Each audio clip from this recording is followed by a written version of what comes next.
అన్నారు కేసీఆర్ సునీతమ్మకు ఇన్ఫార్మ్ ఇచ్చింది తప్ప ఆయన ఎక్కడ కూడా ఆమెను గెలుపు కోసం అప్పీల్ చేయలేదు అని. అయితే ఇప్పుడు చూస్తుంటుంటే ఆయన బహుశా దానికోసమే ప్రచారం చేయలేదు, ఇంకా అప్పీల్ కూడా చేయలేదు. అంటే నేనేమన్నాను, ముందు నుంచి పాపం కేసీఆర్ గారిని తప్పించి ఆ కుర్చీని గుంజుకోవాలని హరీష్ కేటీఆర్ పోటీ పడుతున్నారు. సో ఒకసారి వాళ్ళకి అవకాశం ఇస్తే వాళ్ళ పరిస్థితి ఏదో వాళ్ళకి అర్థం కావాలని కేసీఆర్ గారు మౌనంగా ఉన్నారని నేను అనుకుంటున్నా. కేసీఆర్ గారు క్రియాశీలక రాజకీయాలలో లేరు, వారి ఆరోగ్యం కూడా అంతంతగానే ఉంది.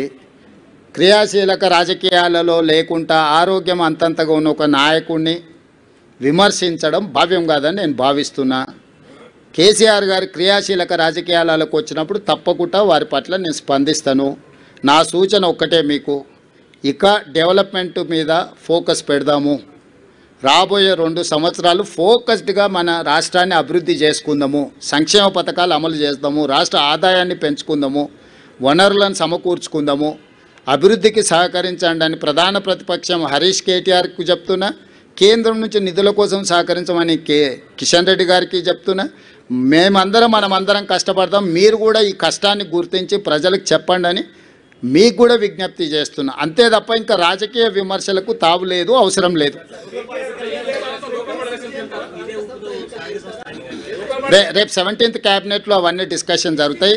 17 తారీఖు రోజు క్యాబినెట్ సమావేశం ఉన్నది. క్యాబినెట్ సమావేశంలో మంత్రులందరి సూచనలు తీసుకున్న తర్వాత స్థానిక సంస్థల ఎన్నికలకు సంబంధించి ఉన్న పరిణామాలు, న్యాయస్థానంలో ఉన్న అంశాలను వీటన్నిటిని పరిగణలోకి తీసుకున్న తర్వాత ఒక తెలంగాణ రాష్ట్ర ప్రభుత్వంతో సహకరించి తెలంగాణ ప్రజల యొక్క అభివృద్ధి, ముఖ్యంగా ఈ మహానగర అభివృద్ధి కోసం సహకరించాల్సిందిగా వారికి విజ్ఞప్తి చేస్తున్నా. ఇది భూకంపం ముందు జరిగిన చిన్న ప్రకంపన మాత్రమే భారతీయ జనతా పార్టీకి. ఈ ఇండికేషన్ కిషన్ రెడ్డి గారు అర్థం చేసుకుంటే భవిష్యత్తులో వారి యొక్క రాజకీయ పరిస్థితి కాస్తైనా మెరుగ్గా ఉంటుంది.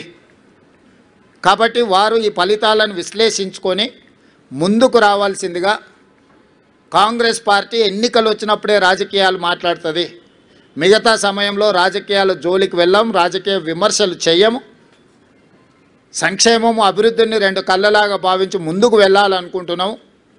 కిషన్ రెడ్డి గారు, తెలంగాణ రాష్ట్ర ముఖ్యమంత్రిగా మిమ్మల్ని సాదరంగా ఆహ్వానిస్తున్న సచివాలయానికి రండి.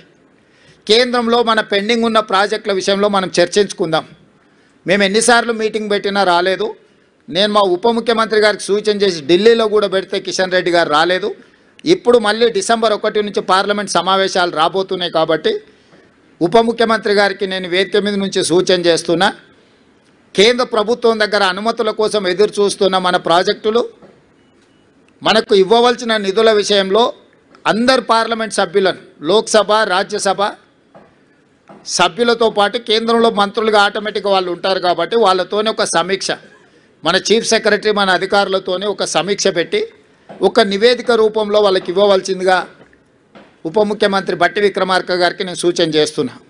ఎందుకంటే ఆ నివేదిక చేతిలో ఉంటే మన రాజ్యసభ ఎంపీలు, లోక్సభ ఎంపీలు అవకాశం వచ్చినప్పుడు పార్లమెంట్లో మాట్లాడడమే కాకుండా కేంద్ర మంత్రుల దగ్గరికి వెళ్ళి మా ఈ ప్రాజెక్టులు పెండింగ్ ఉన్నాయి, అనుమతి ఇవ్వండి అని అడగడానికి, విజ్ఞప్తి చేయడానికి, తెలంగాణ రాష్ట్ర అభివృద్ధికి అవసరమైన ప్రణాళికలు రచించుకోవడానికి అవకాశం ఉంటుంది. కాబట్టి డిసెంబర్ 1 నుంచి పార్లమెంట్ సమావేశాలు రాబోతున్నాయి కాబట్టి ఈలోగానే ముందస్తుగా సమాచారం ఇచ్చి బండి సంజయ్ గారికి, కిషన్ రెడ్డి గారికి, బీజేపీ ఎంపీలకు, బీఆర్ఎస్ రాజ్యసభ ఎంపీలకు, మన ఎంపీలందరికీ కూడా ఒక power point presentation with officers వాళ్ళకు ఒక అవగాహన కల్పించి పూర్తి స్థాయిలో ఆ ప్రయత్నం చేయాల్సిందిగా వారికి నేను సూచన చేస్తున్నా. ఇక రెండవది బీఆర్ఎస్ ప్రధాన ప్రతిపక్షం. నేను శాసనసభ్యులు హరీష్ అండ్ కేటీఆర్కు ఒక సూచన చేయదలుచుకున్నా. హరీష్ రావు గారు, మీ అసూయను కొంచెం తగ్గించుకోండి. కేటీఆర్, నీ అహంకారాన్ని కొద్దిగా తగ్గించుకో. మీ వయసు నాకంటే తక్కువే. ఇంకా చాలా రోజులు మనం రాజకీయాలలో కొనసాగాల్సిన అవసరం ఉన్నది. అధికారం అనేది ఎవరికీ శాశ్వతం కాదు. అధికారం అనేది వారసత్వ సంపద కాదు. మన తాతలు ముత్తాతల నుంచి వచ్చిన సంపద అయితే అది మనకే చెందుతుంది. మనకు కూడా ఇంట్లో ఆడపిల్లలు వచ్చి వాటా అడిగితే ఎన్టీ రామారావు గారు తీసుకొచ్చిన ఆడపిల్లలకు కూడా ఆస్తిలో సమాన హక్కు కల్పించిన తర్వాత దాంట్లో ఆడపిల్లలు కూడా వాటా అడుగుతారు. అది కూడా పూర్తిగా మనకు రాదు. ఈరోజు తెలంగాణ ప్రజలు స్పష్టంగా 2023 శాసనసభ ఎన్నికల్లో చంద్రశేఖరరావు గారే కాలుకు బల్పం కట్టుకొని తెలంగాణ నలుమూలలు తిరిగినప్పుడు మేమందరం కలిసి సిఎల్పి నాయకుడిగా బట్టి విక్రమార్క గారు, పిసిసి ప్రెసిడెంట్గా నేను, ఉత్తమ్ కుమార్ రెడ్డి గారు, కోమటిరెడ్డి గారు, ఇక్కడ వేదిక మీద ఉన్న పెద్దలందరూ, పొంగులేటి శ్రీనివాసరెడ్డి గారు, ప్రతి ఒక్కరి సహకారం తీసుకొని మేము తెలంగాణ నలుమూలల మేమందరం కలిసి ఒక ప్రయత్నం చేసినాం. ప్రజలు స్పష్టమైన తీర్పిచ్చి 65 సీట్లు మాకు మా పక్షాలకు, అదేవిధంగా 39 సీట్లు మీకు ఇవ్వడం జరిగింది. 39.5% ఓట్లు మాకిస్తే 37% ఓట్లు మీకు ఇచ్చారు. 8 సీట్లు బీజేపీకి ఇచ్చారు, 7 సీట్లు ఎంఐఎంకి ఇచ్చారు. ఇదొక ప్రణాళిక. సరిగ్గా 6 నెలలు తిరిగే లోపల పార్లమెంట్ ఎన్నికలు జరిగినాయి. పార్లమెంట్ ఎన్నికల్లో మా 39.5% ఓటు కాస్త 41%కి పెరిగింది.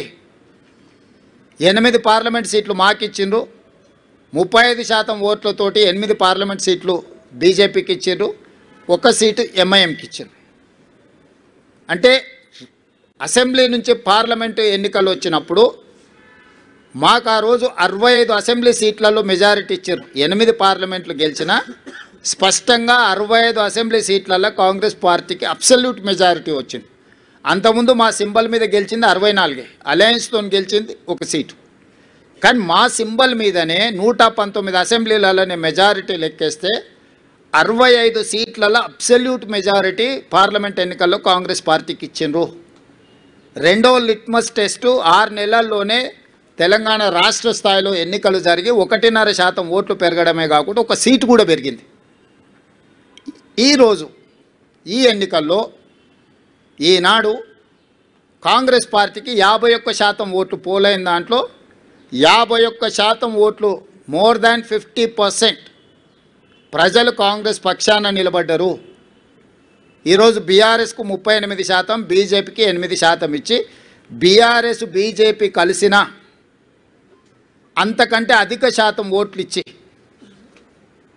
కాంగ్రెస్ పార్టీకి ప్రజలు అండగా నిలబడి మా ప్రభుత్వాన్ని ఆశీర్వదించి 51% ఓట్లతోని ఈరోజు జూబ్లీహిల్స్ ఉప ఎన్నికల్లో కాంగ్రెస్ అభ్యర్థి నవీన్ యాదవ్ గెలవడం జరిగింది. దీన్ని అర్థం చేసుకున్నాకైనా ప్రభుత్వం చేపడుతున్న అభివృద్ధి కార్యక్రమాలు, సంక్షేమ కార్యక్రమాలు కొనసాగుతున్నాయి. కొనసాగడానికి ఇంకా కొంత సమయం పడుతుంది, అమలు చేయడానికి సమయం పడుతుంది. ఆర్థిక పరిస్థితి ఏ విధంగా ఉందో వివరించడం, వీటన్నిటిని కూడా తీసుకొని ముందుకు వెళ్తున్నామని ప్రజలు ఒక అభిప్రాయానికి వచ్చి మాకు అవకాశం ఇస్తూ వస్తున్నారు.